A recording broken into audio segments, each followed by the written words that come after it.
Hello there, I'm Sarah McCluskey and this is Research Adjacent. Each episode I talk to amazing research adjacent professionals about what they do and why it makes a difference. Keep listening to find out why we think the research adjacent space is where the real magic happens. Hello there, I'm Sarah McCluskey and this is a solo episode this time for a couple of reasons. The truthful reason is that I have been very busy recently and I have somewhat dropped the ball on getting guests lined up. So when I saw that I didn't have anybody on the schedule for this week, I decided to instead share some updates on what has been going on behind the scenes of the podcast. And the reason I thought it would be a good idea to do that is because there's another podcast that I listen to quite regularly just suddenly recently has disappeared with no warning, and I don't know what's going on. So I didn't want to do the same to you. So what I'm going to be doing in this podcast is I have got some updates on the Research Adjacent podcast, including changes to social media and the way I'll be showing up online. Also some things to look forward to and a call for new guests because, as you've heard, I'm a bit short on them at the moment. And also a little bit about what I've been up to in the other work that I do and a podcast recommendation for you. So stay tuned for that. So, first of all, some podcast updates. Now, I know that it's not all about the metrics, but when you're doing a podcast, sitting in a room, basically talking to yourself, knowing that there are people out there listening does help me to keep going. So it's brilliant that the podcast now has over 300 subscribers. The LinkedIn page has got 600 plus followers, and we have had over 7,000 listens across all the different platforms. So thank you so much to all of you, whether this is your first episode or whether you have listened to all 42, I think this is number 42, then thank you very much for being here. And if you are enjoying the podcast, I would really appreciate it if you could help us spread the word. So ratings and reviews are brilliant. Subscribe if you haven't already, just hit the button in your podcast app. And if you share your favourite episode on social media, or even if you just like the social media posts, that helps to tell the algorithms that it's valuable content, and then it then means that they show the podcast episodes to more people and the social media posts as well. So I'll make sure that I have got all the social links in the show notes for this episode. So if there's any particular favourite platform you've got where you're not currently following us, then please do. But as I say, LinkedIn is definitely a place where most people seem to be showing up at the moment. So if there's one place to come, I would definitely pop over to there. As I say, I am mainly now on LinkedIn, and that is partly because I have come off other social media. Like many other people, I am no longer posting on X or Twitter or whatever it is called these days. So I'm not putting any posts there. I do put posts on Instagram, but certainly I'm not a massive Instagrammer myself. So LinkedIn's definitely the place to go.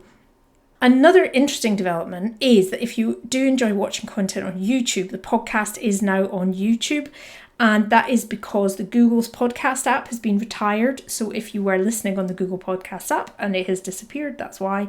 But what Google are doing instead is that they automatically generate YouTube videos which use the audio from the episode and then the image, the podcast artwork. So if you like YouTube, you can find us there now. And another thing that I did in the spirit of experimentation was that I think it was nearly a year ago now, I moved the blog onto Substack and started a monthly newsletter. And thanks very much to everybody who had subscribed to that. But I have decided that I'm going to save my energy for doing the podcast, and in due course, it's still there now, but in due course I'm going to be closing the Substack down, and all the people that are currently on the email list will move to a more traditional mailing list. I haven't, again, figured out how I'm going to do that yet, and we'll still get notifications of new podcast episodes. Another reason for thinking about how I focus my energy is that I want to make sure that I have got time for another pet project. And it feels slightly scary to be saying this and putting it out into the world. But I mean, as far as I'm concerned, I'm just sitting talking to myself in my office. But that is, I have started writing a book based on the podcast. The working title of it is Navigating Your Research Adjacent Career. And it's going to include, this is the plan anyway, a comprehensive overview of all the different kinds of research adjacent roles that are out there. And I am discovering new ones. It seems to be every week the way things go at the moment. But what those jobs are, where to find them, and how to get them, as well as advice for dealing with some of the tricky challenges that come up for people working in this space, like some of the things I've previously talked about in the podcast, like boundaries, resilience, and how to influence other people when you are not necessarily in a position of any kind of responsibility for those people. So I have started it. I have got three chapters done already. I have absolutely no idea when it will be done, but I'm hoping that putting it out here in public will give me the accountability to finish it. It certainly helped when I launched this podcast. The fact that I announced it then meant I had to follow through with it. So I'm hoping that that will help. So as I say, helping to contain my energy and focus on the things that are more important to me right now. Some other things that are coming up are that, although it's not completely finalised, it looks like I'm going to be creating a live podcast at the ARMA conference in June in Brighton. So that'll be really interesting, and I look forward to meeting anybody who is going to be there. And then a couple of weeks ago, I was interviewed for the Diversity in Research podcast, talking about why the research adjacent world is so female dominated. So that was a really interesting conversation. I believe it's going to be out in the next couple of weeks. So I will share that again on social media when it comes out. And as I say, I've got another podcast recommendation for you later as well. But if you do have any suggestions for other events or conferences that you think I should cover, places where research adjacent folks hang out, podcasts that you think might be interested in having me on as a guest, then please do let me know. I'll put a contact form in the show notes. On the subject of guests and contact forms, as I say, I need to have a fairly constant stream of guests in order to keep this podcast going. I did decide, so once I'd done about 10 episodes of the podcast, I had to think about whether I would do seasons or whether I would keep it going. And what I decided to do was to do the podcast fortnightly rather than weekly, but that I would keep it going rather than doing seasons. The reason for that is because I know how my brain works, what I'm like, and I think if I stopped it, it would probably never start again. So I've committed to keep it going. And so this is a call out for guest suggestions. So if you or someone that you know would like to be a guest, then please get in touch using the form in the show notes. Now, I would particularly like to hear from people who do things that I haven't covered already. So that might be job roles that I haven't really covered very much already, or maybe people who work in outside of universities and other kinds of workplaces that I haven't covered yet. So for example, I haven't had anybody yet. I have got a really good friend who I'm trying to twist her arm to come on, who works for the NHS, but I haven't had anybody for the NHS. I haven't had anybody who works for like a learned society, really kind of membership organisations, those sorts of things.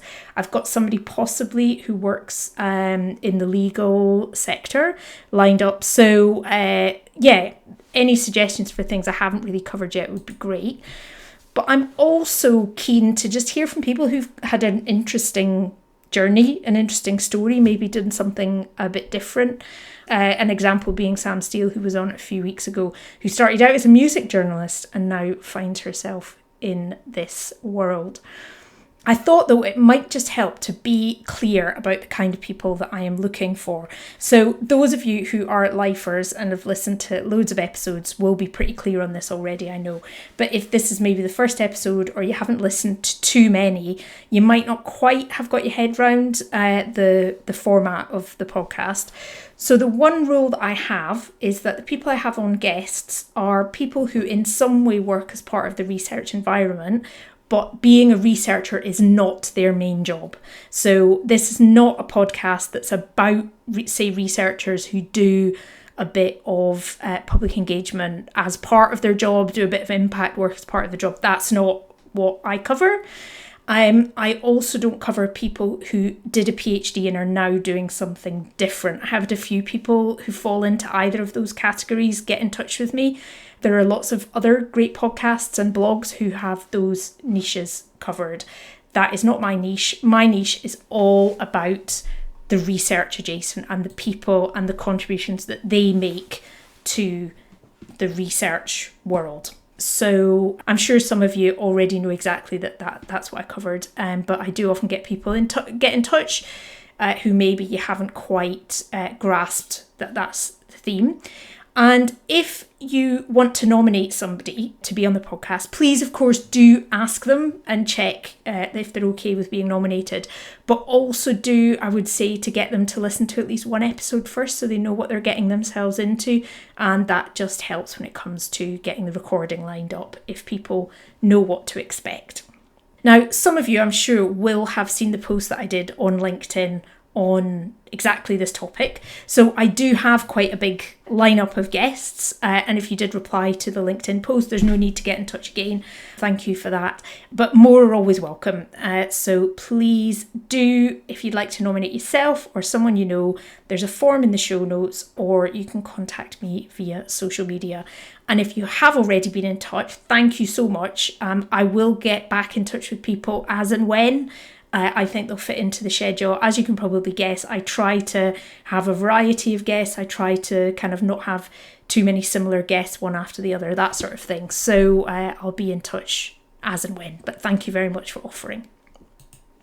So if you're still with me, I did promise you another podcast recommendation. And one of the reasons that I have dropped the ball a bit on the guest is partly to do with this other podcast recommendation. I have been, like quite a lot of people I know, have been really busy. I had a lot of projects that finished and a lot of deadlines in March. So as a freelancer, the paid work always has to come first, and research adjacent is just something that I do as a bit of a side project. But also those projects I was working on were brilliant projects. So I was really, pleased to be part of them. So it's not like it was a burden to do that work. But one of them was the Academic Adventures podcast. And if you follow me on LinkedIn, you'll probably already have seen that I've been posting about it. But if you haven't, then I really encourage you to go and check it out. So if you go to your podcast app, or even just Google and search for Academic Adventures podcast, and you'll recognise the presenter straight away because it is me who presents the podcast. And I was roped in by previous research adjacent guest Orla Kelly of the University of West of Scotland to present and produce this new series of podcasts.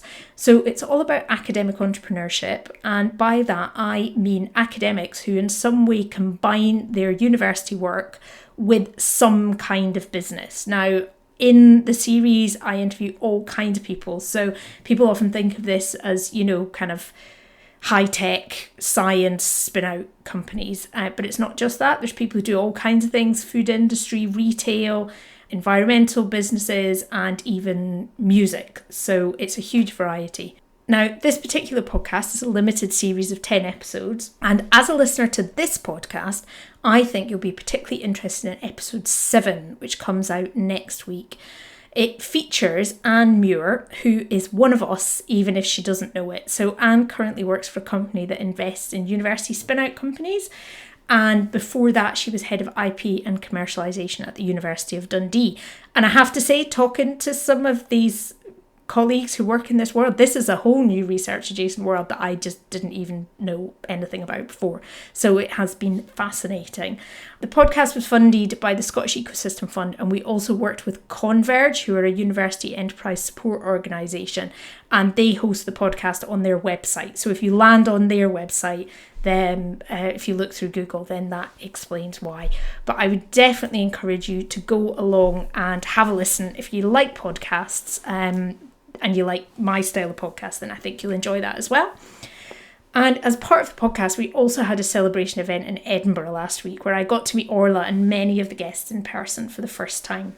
And as part of that event, I also got to run a workshop on resilience in the face of risky ventures like spin-out companies, and also hosted a panel discussion. And as someone who spends a lot of time working alone or online, it was a real joy to be in a room with real live people who care about using research to have an impact in the world.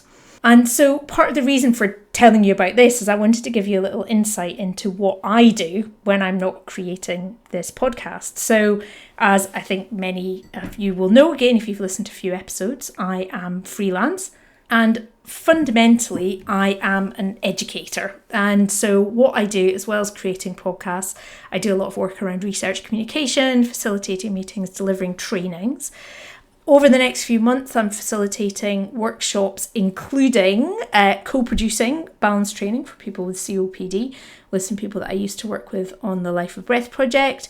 I'm helping to create a visual report from survey data on improving plant health, and also doing a training session on communicating research without using words. So you can see it's a really mixed bag, and I will turn my hand to anything that is interesting. So I'm pretty much fully committed until the summer, but if you have a project coming up later in the year, even into next year, that you think I might be able to help you with, then please do get in touch. I'm always happy to have a chat, and there's no obligation to work with me if it's not a great fit. So feel free to get in touch if you think I might be able to help you. So I think that is pretty much everything that I wanted to talk about for this episode. Apologies if it was a bit of a brain dump, and I promise that I will sort out a proper guest for the next episode. But in the meantime, you can always go back and check out any previous episodes that you missed first time round. Please remember to like, share, follow, whatever terminology, I don't know. And also remember to send me your guest suggestions. Thank you so much for being here. Honestly, your attention is never taken for granted. That's it. Bye for now. Thanks for listening to Research Adjacent. If you're listening in a podcast app, please check you're subscribed and then use the links in the episode description to find full show notes and to follow the podcast on LinkedIn or Instagram.